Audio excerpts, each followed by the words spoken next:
क्यों भेजा था कर्ण ने अपनी पत्नी को ऋषि के साथ? क्या सच में कर्ण ने अपनी पत्नी का दान कर दिया था? क्या है इसके पीछे की वजह, देखिए वीडियो में। दोस्तों, हमने महाभारत में बहुत से अच्छे अच्छे चरित्र को देखा है और उनमें हमने नियम और कानून का पालन करना भी सीखा है। लेकिन उनमें दो ऐसे पत्र थे जो सबसे बड़े दानी थे, लेकिन उनमें सबसे बड़ा दानी सूर्यपुत्र कर्ण था। एक बार की बात है, श्री कृष्ण और अर्जुन अपने महल में बैठे हुए थे।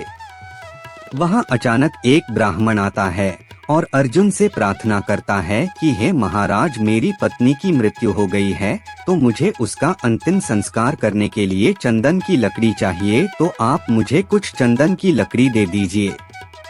यह सुनकर अर्जुन ने अपने मंत्री से कहा कि हमारे राज्य में जहाँ भी चंदन की लकड़ी हो, वहाँ से ऋषि महाराज को उनकी जरूरत के हिसाब से चंदन की लकड़ी दे दीजिए।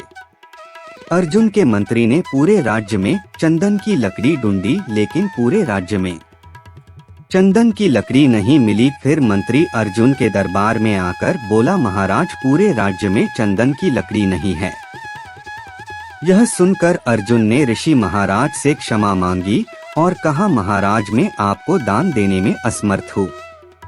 यह सुनकर ऋषि महाराज वह से जाने लगे। तभी श्री कृष्ण उठ खड़े हुए और उन्होंने ऋषि महाराज से कहा कि अर्जुन से भी बड़ा महादानी एक और राजा है, वो है सूर्यपुत्र कर्ण। आप उनके दरबार में चले जाइए, वह आपको चंदन की लकड़ी मिल जाएगी। फिर ऋषि महाराज श्री कृष्ण की बात सुनकर कर्ण के दरबार में पहुँचे और उन्होंने कर्ण से कहा कि हे राजन, मैंने आपके बारे में सुना है, आप महादानी हो। यह कहने के बाद ऋषि महाराज ने कहा कि मेरी पत्नी का देहांत हो गया है, मुझे उसके अंतिम संस्कार के लिए चंदन की लकड़ी चाहिए, तो आप आपके राज्य से मुझे चंदन की लकड़ी दे दीजिए। यह सुनकर कर्ण ने अपने मंत्री को कहा कि अपने राज्य से ऋषि महाराज को चंदन की लकड़ी दे दीजिए। फिर मंत्री ने पूरे राज्य में ढूंढा, लेकिन चंदन की लकड़ी नहीं मिली और राजा को आकर बोला कि महाराज, पूरे राज्य में चंदन की लकड़ी नहीं है। यह सुनकर कर्ण ने अपने महल के खम्भों को देखा और कहा कि हमारे महल के जो खम्भे हैं वो चंदन के ही है, तो हमारे महल को बिगाड़कर ऋषि महाराज को चंदन की लकड़ी दे दीजिए। तब मंत्री ने ऐसा ही किया, महल को बिगाड़ और महाराज के लिए चंदन की लकड़ी निकालना शुरू किया। इधर श्री कृष्ण ने अर्जुन से कहा कि अर्जुन, तुम्हारे महल के खम्भे भी चंदन की लकड़ी के ही बने ही है, ये काम तुम भी कर सकते थे। अर्जुन ने हाथ जोड़कर कहा कि हे कृष्ण, कर्ण से बड़ा दानी धरती पर कोई नहीं है।